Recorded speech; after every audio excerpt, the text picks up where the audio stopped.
Bonjour à tous et à toutes, chers adhérents de BHC.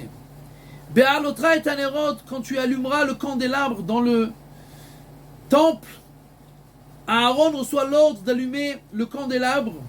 Et il est écrit dans le verset que ainsi a fait Aaron. Et Rashi nous explique sur place que bien entendu, ainsi a fait Aaron, tu as donné l'ordre d'allumer, bien entendu qu'il a fait ainsi.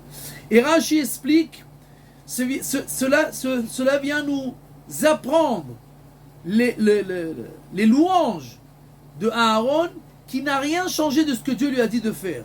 Mais la Med Shifro shel Aaron shelo Shina, il n'a pas bougé d'un iota de ce qui lui a été demandé de faire.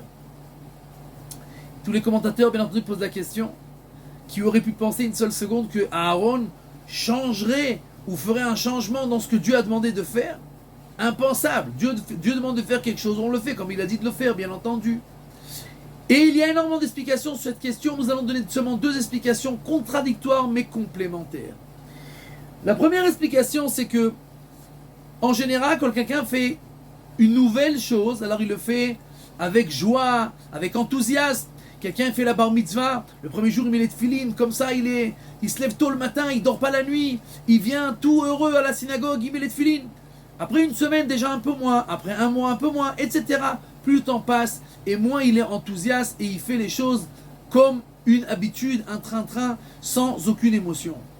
À Aaron à Cohen, la louange, c'est qu'il n'a rien changé. Le premier jour comme le 100e jour et quand le 1000e jour, c'était exactement la même chose, le même enthousiasme, la même joie, comme si c'était la première fois qu'il faisait l'ordre divin d'allumer le candélabre.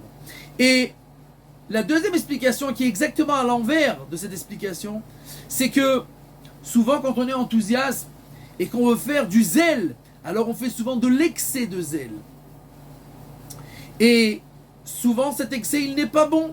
C'est-à-dire, quelqu'un il veut étudier la Torah, il est jusqu'à 3h du matin. C'est pas bien, puisque après pendant 2 jours il va dormir. Quelqu'un il veut faire la tzedaka, il veut tout donner son argent. Non, la Torah nous dit, tu veux donner ton argent, tu donnes jusqu'à 20% de ce que tu as, etc., etc.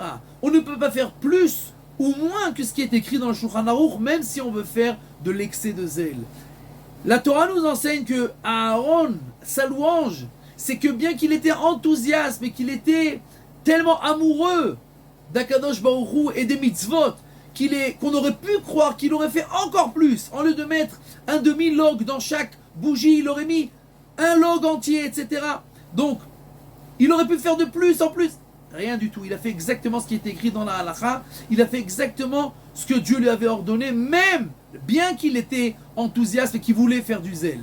Et donc, nous apprenons de là que d'un côté, Aaron, il a fait la mitzvah avec enthousiasme, mais cet enthousiasme ne l'a pas amené à bouger d'un iota de ce que le Shulchan Aruch lui demande. Et nous, de même, nous devons apprendre, quand nous faisons les mitzvot, d'être tout le temps enthousiaste, le premier jour comme le 1000e jour, et de faire attention, de ne jamais bouger de ce que nous demande le Shulchan Aruch.